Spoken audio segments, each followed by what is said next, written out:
बिस्मिल्लाहिर्रहमानिर्रहीम। अस्सलाम वालेकुम व्यूवर्स, मैं हूं शेफ़ मारिया और आज मैं आप लोगों के लिए ईद स्पेशल डिज़र्ट लेकर आई हूं। मैं आज आप लोगों को सिखाने जा रही हूं नवाबी सेवइयाँ, जो कि बहुत ही मज़ेदार बनके तैयार होती हैं। इसको बनाना बेहद आसान है लेकिन बहुत ही मज़ेदार बनके तैयार होती हैं। इसको आप बना के अपने मेहमानों को सर्व कर सकते हैं। ईद वाले दिन अपने घर वालों के लिए बना सकते हैं और इसको एंजॉय कर सकते हैं। बहुत ही बेहतरीन डिज़र्ट ये बनके तैयार होता है और ये बहुत कम टाइम में बनके तैयार हो जाता है। इंग्रेडिएंट्स भी बहुत कम जाते हैं इसके अंदर, लेकिन बेहद मज़ेदार बनता है। तो चलिए ये वीडियो स्टार्ट करते हैं।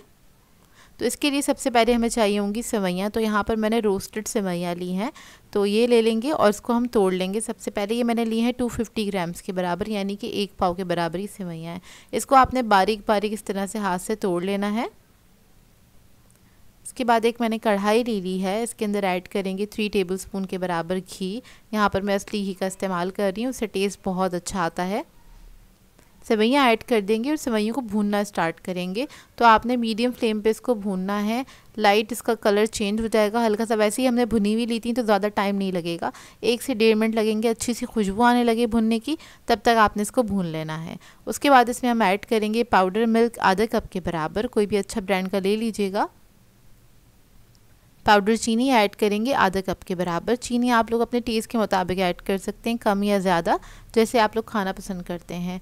बस ये ऐड करेंगे और इसको मिक्स कर लेंगे। फ्लेम ऑफ कर देंगे। ये ऐड करने के बाद इसको आपने बस इसको मिक्स कर लेना अच्छी तरीके से, क्योंकि इसी की गर्माहट में बहुत अच्छे से मिक्स हो जाएगा।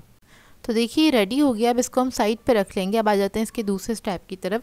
तो इसके लिए हमें चाहिए एक मज़ेदार सी रबड़ी, थिक सी रबड़ी बना के तैयार करेंगे, लेकिन इंस्टेंट वाली। तो उसके लिए मैंने 3 कप दूध ले लिया है, इसको बॉईल करने के लिए रख देंगे। इसके अंदर ऐड करेंगे चीनी आधा कप के बराबर। ये भी आप अपने टेस्ट के मुताबिक ऐड कर सकते हैं, कम या ज़्यादा। इसको मिक्स कर लेंगे अच्छी तरीके से।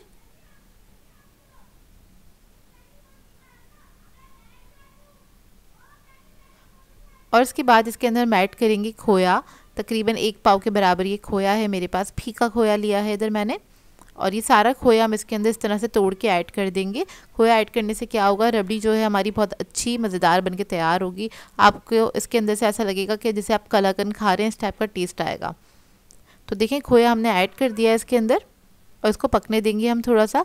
तकरीबन 3 से 4 मिनट आपने इसको कुक करना है। इसको मिक्स कर लेंगे सबसे पहले और इसको पकने के लिए छोड़ देंगे। अब इसको थिक करने के लिए हमें चाहिए होगा कस्टर्ड। तो यहाँ पर मैंने वनीला कस्टर्ड लिया है, 2.5 टेबलस्पून के बराबर ये मैंने लिया है। इसको हमने थोड़े से पानी के अंदर डिज़ोल्व कर लेना है।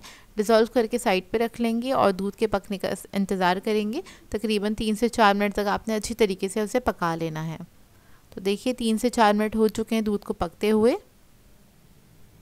अब इसके अंदर हम कस्टर्ड ऐड कर देंगे जो हमने घोल के रखा था, और विक्स की मदद से इसको मिक्स करते चले जाएंगे ताकि इसके अंदर कोई लम्प्स ना बने।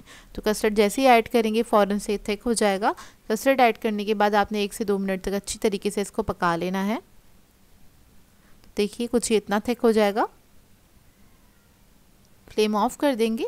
अब जो आप जिस डिश में आपने इसको सर्व करना है उसके अंदर आपने क्या करना है, आधी जो सेवइयाँ वो ऐड कर देंगे बेस में सबसे पहले, और इसको आपने फैला लेना है। फैलाने के बाद आपने इसको सेट कर लेना है। इस तरह से प्रेस करके आपने अच्छे से सेट कर लेना है।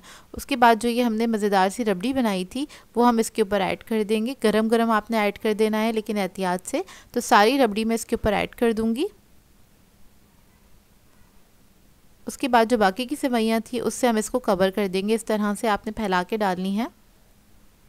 अब देखिए नीचे जो है एक सेवइयों की लेयर है, बीच में रबड़ी की थिक लेयर है, ऊपर से सेवइयों से इसको कवर कर देंगे।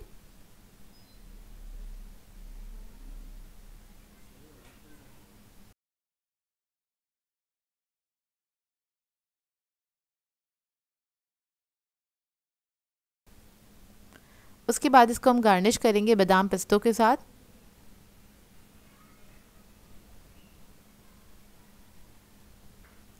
ये ऐड करने के बाद इसको मैं रखूँगी फ्रिज में सेट करने के लिए। आप 2 से 2.5 घंटे के लिए इसको रख सकते हैं। अच्छे से ही ठंडा हो जाएगा, उसके बाद आपने इसको सर्व करना है। तो इसको अब मैं रख दूँगी। तो देखिए तकरीबन 2 से 2.5 घंटे गुजर चुके हैं। इसको अब हम निकाल लेंगे। आपने इसको चाहें तो इसको ओवरनाइट रख सकते हैं। ओवरनाइट रखेंगे तो ये बहुत अच्छे से सेट हो जाएगा। तो इस तरह से आप इसको कट करके निकाल सकते हैं। ये देखिए बहुत ही मज़ेदार क्रीमी क्रंची ये बनके तैयार होता है, क्योंकि जो सेवइयाँ होती हैं वो हल्की सी क्रंची होती हैं, खाने में बेहद मज़ेदार लगता है। इसको एक बार ज़रूर ट्राई कीजिएगा, इस ईद पे आप लोगों को बहुत अच्छा लगेगा। बहुत ही मज़ेदार सा डिज़र्ट है और सेवइयों के मीठे आपको पता है ईद पे बनाए जाते हैं और बेहद शौक से खाए भी जाते हैं। आई होप आपको ये रेसिपी अच्छी लगी हो। सो वीवर्स, अगर आप लोगों को मेरी रेसिपीज़ अच्छी लगती हैं तो मेरे चैनल को सब्सक्राइब करें, लाइक करें, कमेंट ज़रूर किया करें, शेयर भी ज़रूर किया करें अपने फ्रेंड्स के साथ, फैमिली के साथ। तो मुझे अपनी दुआओं में याद रखिएगा। अल्लाह हाफ़िज़।